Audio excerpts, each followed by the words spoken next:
What's up, weirdos? Welcome back to my channel. My name's Felicia, and today I have a really cool interview. So if you saw my review on Braid, you already know that I loved it, and today I got the opportunity to interview Mitzi Peirone, who wrote and directed it. It was her first feature film, which I think is really impressive because I am fully obsessed with it. So I hope you guys enjoy the interview.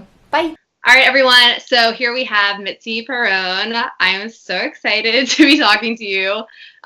So you're out in LA right now, and I am in New York, opposite sides of the country. Yes, thank you so much for having me. I'm very excited to be featured in this interview.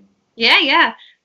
So I guess I want to start from the beginning because the film, I already reviewed it on my channel because I loved it so much. As soon as I walked out, I texted like all of my female horror loving friends and was like, go, you have to go right now. It's so good. And I guess my first question is just like, what was like the first moment that you had this idea for this film? Like, where were you? What were you doing? Well, so I come from a very strong humanistic background. Mm-hmm. Like since I was a very little girl, my parents just like raised me on opera, uh, Greek myth, and Greek tragedy and literature and philosophy. So I was always like a really big thinker and like dissecting reality and just trying to understand the different layers of our consciousness was always a very big part of my life. And then eventually after high school, that I was just like very, very fed up with academia. So I had to learn everything that I could have learned. I decided to embark upon my own hero's journey, and I went to New York City by myself at 19, and I barely spoke English. I was just like Oh this my God. on Insane. my own, and and that's when I started like develop, and I went to theater school because I wanted to get a more like So did personal. I. And it's funny because like theater school doesn't necessarily mean, oh, you're going to be an actor. Mm-hmm. It's like a deeper, I think, call from within of wanting to like really understand what makes the human soul what it is and like what is the meaning of our lives and like why we feel and think certain things.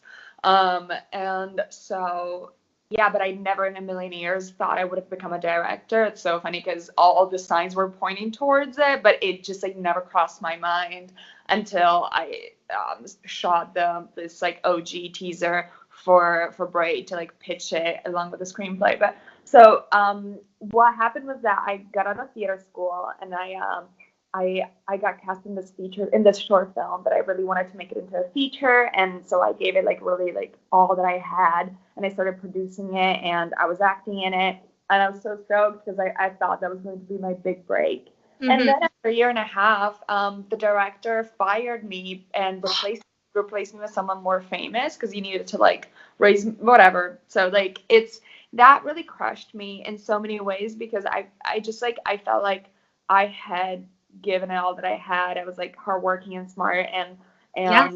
dedicated and passionate and talented. And I just like felt like I had given it everything, and I just like got like completely robbed of something that I thought was mine and was supposed to be mine.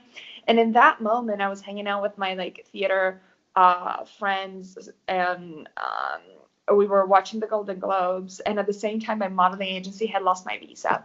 So I was in this What? moment, like Oh my absolutely God. rock bottom. I was like, what happened? Because I was supposed to like I don't know, just like I was supposed to be rewarded for all my hard work and like my sacrifices. And instead, I'm an immigrant with like no employment papers, no job, and I have no money. And I was just like, and then we were watching the Golden Globes. I had this like moment, this like meltdown breakthrough in which I realized that basically everything that we're all the same. We're all made of the same matter. My desires and my wishes are just as important as yours and everybody else's. And I just like I started thinking about the fact that so many of the things that we worry about, so many things that we desire so deeply, are part of this like great facade in a way. Like we are kids playing make believe. We Yeah. say that we want certain things, and hence we start acting upon those verbal wishes, and we become the things that we practice the most. And so in the end, it is all just like acting. It's all like playing make believe. society and like all of its like rules and geographical borders and time even and jobs and names, all of it. I was like, it's invented. It's like a big play. And so that's in that moment I had the idea for this thing of adults playing make believe, of adults playing dress up like children. In the end, despite the fact that the movie has this very horror, psychological thriller, fantasy, like gothic fairy tale with a hint of like heist movie at the beginning, it is truly just it's a philosophical manifesto in many ways. It's this like symbolic, heavily symbolic tale in which, you know, you basically get warned about like the double-edged sword aspect of dreaming. So much of it like really does shape our lives and our mind, enhance our consciousness. So it's like your thoughts shape the reality around you. The reason why I use the mirrors so much in the movie is because it's like saying, besides like this idea of like split personality of like who we are and who we want to be, or the people that we impersonate, the roles that we play in this great game of make believe, this play of humanity, also reality becomes what you think. And so basically the movie wants to warn people in the end that, you know, dreams can be the greatest weapon, but also you can die in your dreams. Like so much of your life can be spent thinking about stuff, procrastinating, dreaming about things that will never happen if you don't take action. And I think that in the end, the girls were looking for safety, not like a safe, like not actually money. They were looking for a financial, for emotional stability and safety from the outside world. They wanted an excuse to never go back out and take a chance. So yeah, this basically the like lowest of all low moments of my life brought me to writing this crazy screenplay that then turned into my life mission. And 5 years later, it's in theaters. It's absurd. Yeah. You are literally like, oh my God, you are singing to my soul right now, because I am the biggest believer in like the thoughts that you speak in your own mind and to other people is like exactly what creates your reality. Right. And yes, I also want to go back to what you said about Greek tragedy, because that was really striking to me in the movie, is how grand it is and how unafraid it is to be big. And that was my favorite, because I come from a theater background as well, so I love when movies are super theatrical. So can you tell me a bit more about how Greek tragedy maybe also influenced the characters, these like amazing female badass characters you created? I think that a very good comparison would be Medea. I think that there's something about, they are tragic heroes in a way. They're like the quintessential tragic heroes because they're going into this underworld, into this hell, chasing something that they think they need. But so the classic hero's journey is a circle, and instead Braid being also like being a feminine tale, also with the idea of like, you know, that the cycles of the moon and menstruation, etc., it turns into this like spiral that never ends, because in the end it's like we don't get over our fears in like one breath. It's every morning we wake up and we face the same issues. Sure, like we can get better, get worse, but there's like an idea of like this like cyclical, like never ending, very Greek tragedy, like doomed sensation to the story. I think that also just the fact that the girls have in their background ideas of, you know, poetry, ideas of opera, ideas of art, and just like how like grand their life should have been in their heads and would have been in their heads. I think that there's an element of every single scene shot inside the house. We wanted to make the audience feel just as confused, just as elevated and ecstatic and giddy and disturbed, just as the girls were. So it's as if even their deaths, it's like they're what they're thinking is someone's gonna find us like this. Like it better be grand. It better be this like black swan dying instead of finding the girls in a pool of vomit because they OD'd on pills. It's just like every single moment, it's as if they're always thinking that someone's watching them. They become part of this like sculpture, this part of this like Caravaggio painting. Yes, I totally felt that while watching it. And as an audience member, I did feel super disoriented. And there were times where I was like laughing and then was completely freaked out in the same moment. And that, I think, is like magical like, directing matched with this amazing cinematography, which I do want to talk about. So I hope I don't say his name wrong, but Todd Ben Hazel, is that how you say his name? Yeah, so it seemed to me as though like that collaboration between you two created like magic. Yeah, no, absolutely. I will always make movies with Todd from now until I die because he is such a maniac and he's so smart. And he sat down with me at a coffee shop in LA like at 5 p.m, chugging coffee, and I was like, okay, this guy is like as absurd and just like over the top as I am, clearly. Like on your level. Yeah.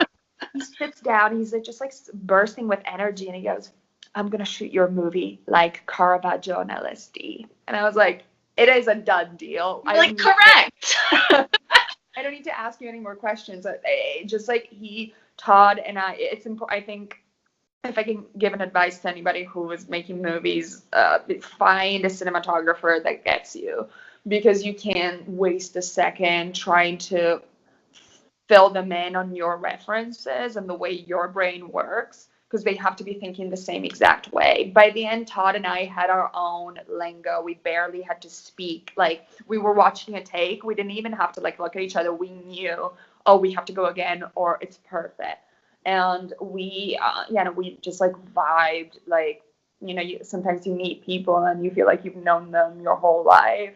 And that was the case. And we created this beautiful Bible lookbook listing every single shot that we were gonna make, just like planning this like war plan perfectly, matching every single scene with a painting reference, a sculpture, a philosophical quote, a psychedelic experience. Just like everything had to, so like we went like really deeply into what every single one of these tones of different like cinematic looks were going to look like.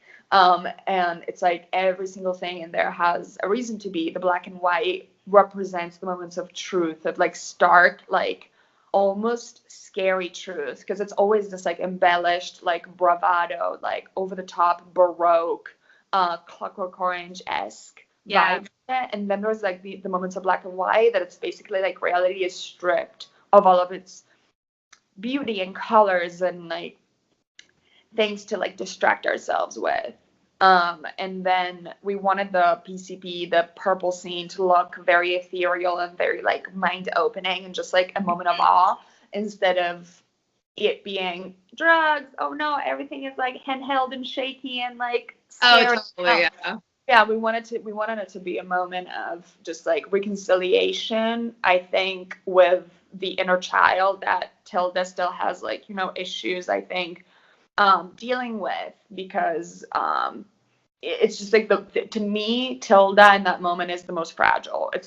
That's like the most true Tilda we'll ever see, because it's not a moment of mischievous. Tilda's like in the end, she's the great manipulator, which you would never think, because she's victimized from the very beginning. And I think in that moment you see that there's a schism, there's a broken part of her that hasn't been dealt with. She is, in a way, all three of them are, but like she is the one who's facing the origin of the trauma of this moment in which they were like split apart. And then Daphne became this like basically almost like Lucifer, like kicked out of heaven. Like the treehouse represents this like world of like innocence and like childhood make-believe,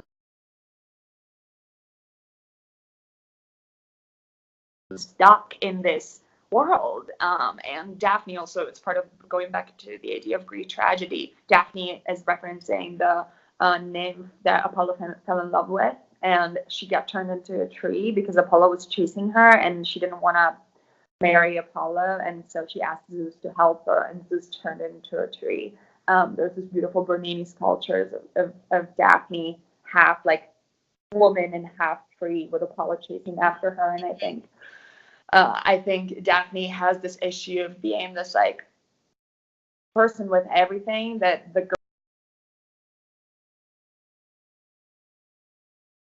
doesn't have her freedom. On the other hand, the Tilda and Petula have their freedom with all the issues that come with it, that they have to face the responsibilities. They have to like make meet ends in the worst ways possible. So I think that the three of them are all like weak strands of hair that like together they become braided in one and hence strong. Although the name Braid came from I was studying self hypnosis as a form of like of self defense mechanism and facing future things that we don't know yet. So whenever you like imagine something, you are truly preparing yourself for the future. Like if you have a meeting or anything, and in a way you're hallucinating yourself. You're this like idea of self hypnotizing. It is a way to like prepare yourself for the future. So I was studying this, and I found out that the person who basically like made this like a formal like thing was a Scottish surgeon called James Braid. His name is Dr. James Braid, and I was like, Braid is perfect. This is because at the beginning I was like, what is this thing gonna be called? The house, the game. I was like, I don't know. None of these like sound good. So yeah, then it ended up being Braid for so many reasons. For that reason, for the three girls, like and like different layers of reality intertwined. Also this idea of like a never-ending loop rabbit hole that just like keeps on going and going and going. But yeah, Todd and I. The movie wouldn't have been what it is without him, without a doubt. I mean, that's also what's so great about filmmaking. It's like it's a teamwork, like from the beginning to the very end. Yeah. What was there a moment on set in which you were like, this is magic, this is what I wanted, my dream is coming true? Yeah. Was there like a particular moment that happens? Yeah, so we shot in order by Room's order. So we did everything. We did it's the like fastest and cheapest way to just like shoot every scene in like the kitchen, every scene in the living room. So we started with the kitchen. We started with Tilda walking in as like Daphne's doing the dishes, and then so good. So good. I know, it was like, the knee scene, the physical exam, and I was like, if this doesn't work, the whole movie's not gonna work, because this is like the girls playing make believe. So if this doesn't fly, we're screwed. And I was 26 when we shot. I had 2 short films under my belt. One of them I don't even show people because it's so bad. I mean, it's not bad. It's just like it was too ambitious. It's like it is whatever. You're early, but everybody's early work. So and most of the crew was like men in their 40s, if not later, that had done that for so long. So all of a sudden they have to take orders, whatever direction from like a 26-year-old girl who didn't even go to film school, just like not exactly. So I could tell that there was a lot of tension on the first day, especially because it was like either this girl is a genius or it's not like gonna work. Like this, we are.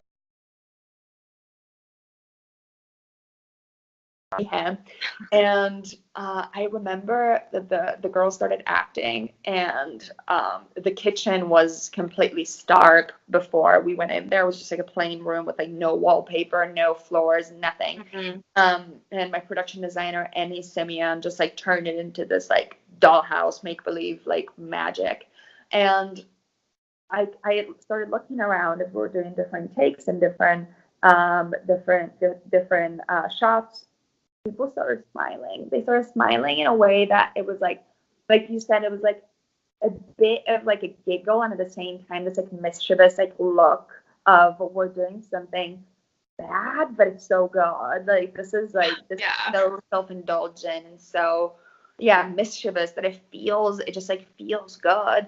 And then as we went on and on and on, then the in the kitchen, the cereal, the knee banging, like everybody was just like laughing and like cringing at the same time. It was just like you could see the crew and the everybody around it, despite the fact that they knew what was coming. Like when you see people feeling in their bodies and have like a physical reaction, you know you're onto something good.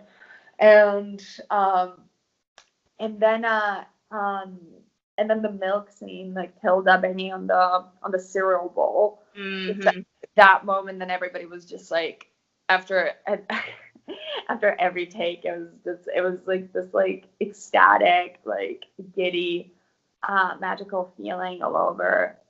From the catering people to the grips, they're usually like the hardest one to like get on board because I don't know why, but they were like always the tough guys on the set. Everybody was on the same page. Everybody was like envisioning the same dream, and everybody felt like they were part of something truly special. So, yeah. That's amazing. And like all on the same team and on your team now. And I made the lookbook available to everybody so everybody could like go see, oh, this is what they're envisioning.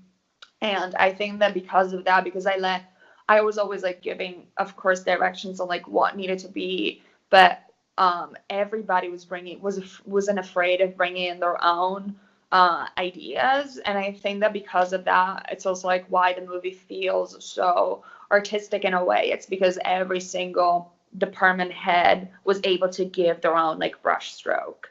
I think especially in the braided scene, the costumes are like high fashion. The mirrors are like angled in a way that you can see the girls like in different like on different sides of the room. There's like just like everything is like this like triumphant vision where everybody's like getting to like do the best they can and what they love.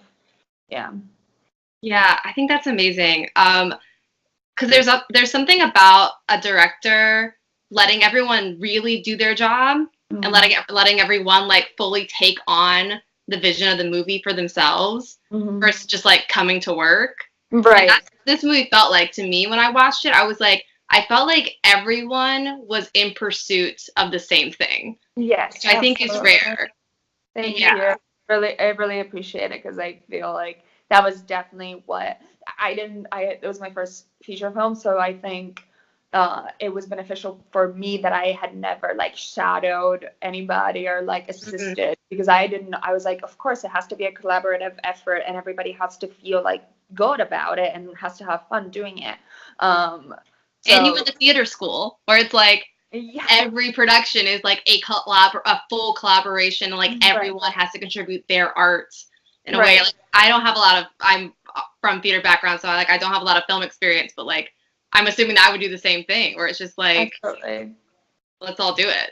Yeah, for sure. Also, I mean, I think that if for a director, the more you're able to say this is not my movie, but it's everybody's movie, the better it's gonna turn out because there is I think, you're the director, you have to have the bird's eye, like great grand vision, but every single person that you're hiring knows more than you. My costume designer knows more about costume design than I do, obviously. It's like, and if you think that way, you're just like, okay, here's how I feel, but you tell me, like, what do you think? And I think that way everybody feels empowered, everybody feels more special, everybody feels like, oh, I'm not just like, and yeah, no, so many people on the set, actually, now that I think about it, told me personally and my DP, they were like, we, like, separately, individually, they were like, I didn't know if I wanted to continue in this industry, and now I do. Like, no, it was highest compliment. Touching.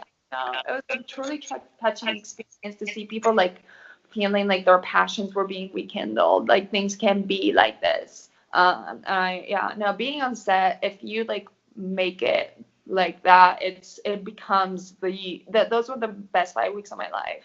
Just like absolute pure joy of like painting this like dream with a bunch of like beautiful, crazy artists. That's incredible.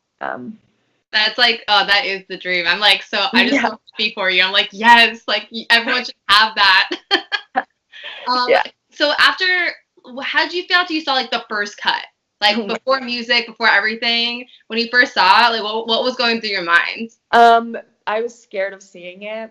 Yeah. Right after we shot, I left New York City and I went away to California for like 2 months. I went to Burning Man. I went to like see my God, you peaced solar eclipse. I was like, I'm out of here. Like I need to just like not forget, but like just like reset because I had spent so much time working towards this movie like years of my life, and all of a sudden it was done. So I had this like moment of like postpartum depression. I was sort of like, Oh, sure. what do I do now? And just like trying to find my next idea without it being forced, without it being just like the fruit of like whatever, just like I have to do something now. So yeah, I just like I needed to like cleanse my mind and my soul. So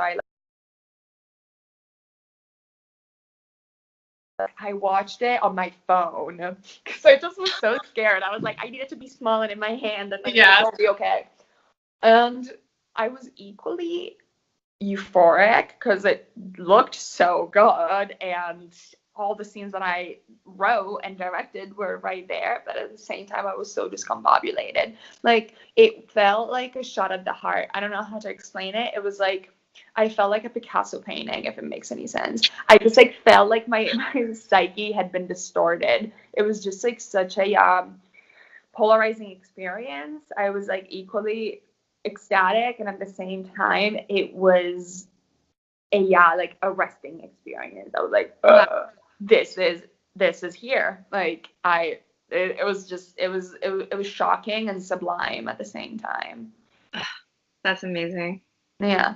Post-production is tough. I mean, like it was my least favorite part, I think. Just because it's when you're on a tight budget, you have to just like spend a lot of time with your editor in just like doing like the actual like editing part of the process, and then you have to go into soundtrack separately after it, then you have to go into sound, and then you have to go into color before. But it's just like a very staggered experience. Instead of it being like everybody on set, it's chaos, but it's great. It's like this like slow, like beat by beat process, and it can get really draining, especially like being stuck in a room without windows, looking at footage over and over and over and over and over for months. But yeah, no, I think that in the end the script could have been dissected and cut together in so many different ways because it plays so much with time. It could have started with the ending. It could have started with the girls pushing Daphne up the treehouse. But I think my editor did a really great job in like giving it a very like manic, schizophrenic pacing. So yeah, no, I think in the end it definitely turned out exactly how I wanted it to be. So I'm very happy. That's amazing. And I feel like a lot of filmmakers can't always say that it turned out exactly how it was meant to. Yeah. Like, that's amazing. And especially your first feature, like that's insane. Thank you. It's also just insane this was your first feature. Like, it's crazy to me. So not to like, as you said, like there should be no pressure on what you do next. Right. But I'm curious, like, what other ideas are you interested in exploring? Like, what other kinds of movies? I definitely want to do sci-fi now. This is like cool. Sci-fi is where I'm like going towards. I have a screenplay done already. This is what I'm gonna be shooting next. It's called Terms, and basically it's about 150 years in the future, and technology is concentrated into a single chip, an implant in the back of our heads, and basically like all of everything that we use from like our iPhones to our computers and like streaming, entertainment, etc., lives in.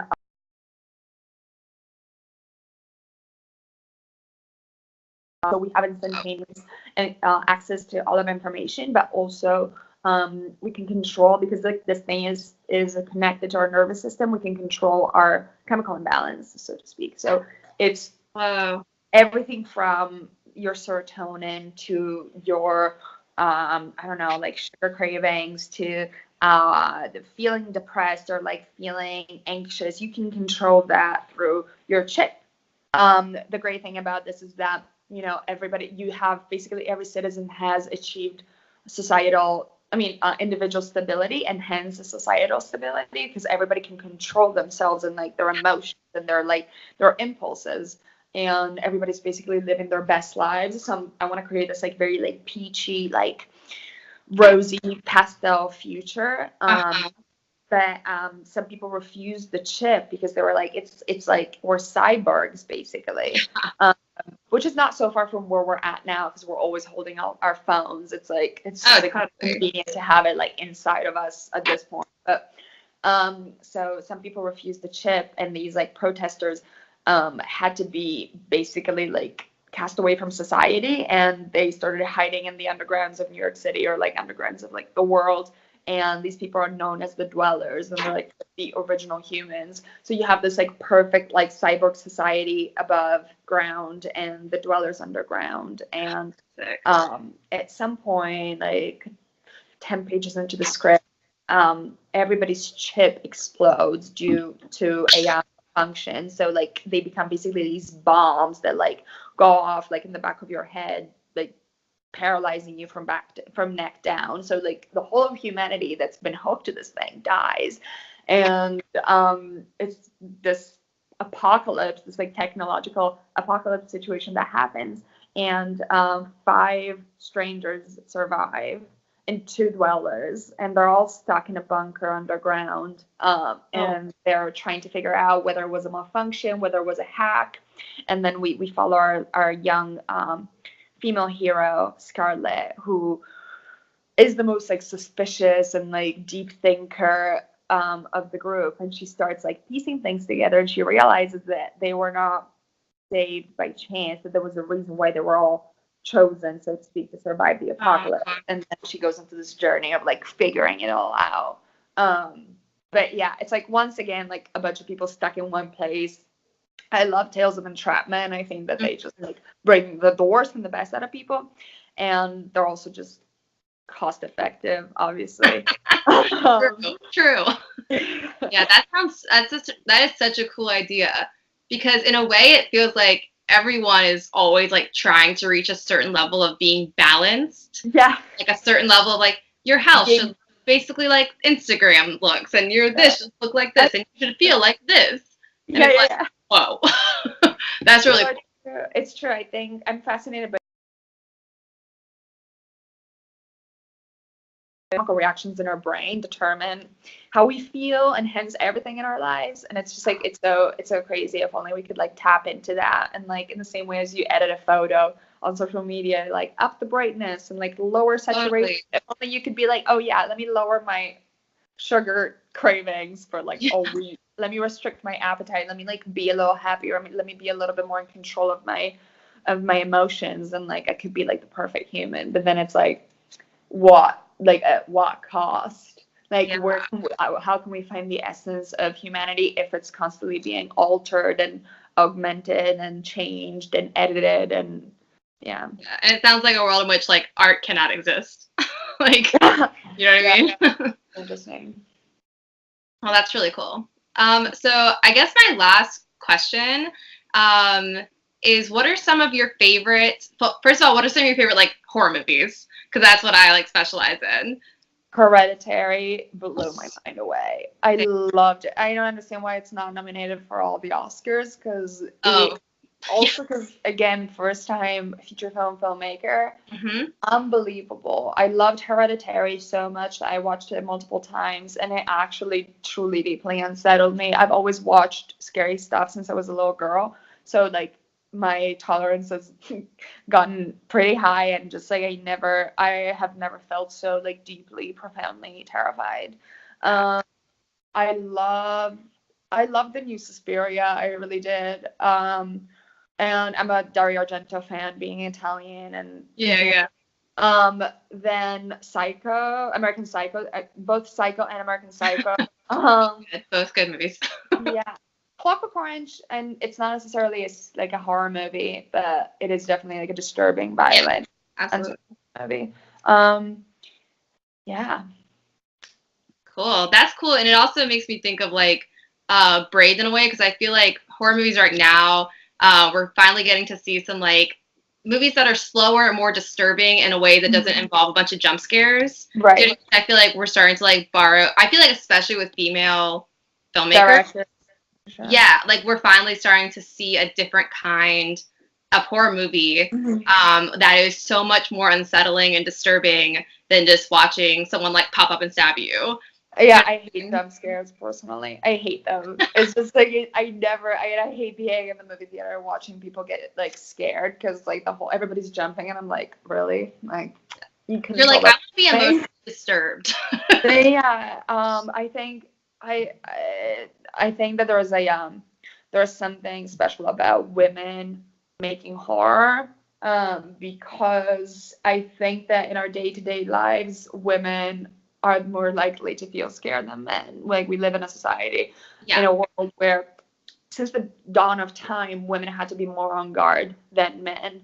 Women face like day-to-day like questions of, is my boss gonna like hit on me and be creepy? Is the taxi driver gonna try and like do something? Is like, or like it can get worse and worse with like boyfriends and fathers. I mean, it's unfortunate and terrible, but it is true that women have throughout their lives experienced more horrific things than men have. So I think it's so valid that like more and more women do thrillers and horrors and then not then men, but just like it's good that we are starting to make our own type of film in that genre because it speaks to a more deeply like unnerving and intimate kind of. We understand fear because we live it every day. Yeah, exactly. Yeah, that's amazing. Well, thank you so much for talking to me. Like, truly appreciate it. You're so great. And everyone go watch Braid. Where all can we watch it? Can you give us like a list? Right now it's on iTunes and Amazon Prime and Vudu, I believe, and a bunch of other platforms online. Cool. All right. Thank you so much. It was such a pleasure speaking with you. Yeah, I'm gonna stop the recording real quick. And that's it, guys. I hope you liked this interview with Mitzi. She was so cool to talk to. I was like secretly like, please be my friend. You are the coolest girl I've ever met. And that is it. I hope you guys like this video. Please go watch Braid. It's really worth it. It's such an amazing movie. And I will see you in the next one. Have a nice screen. Bye.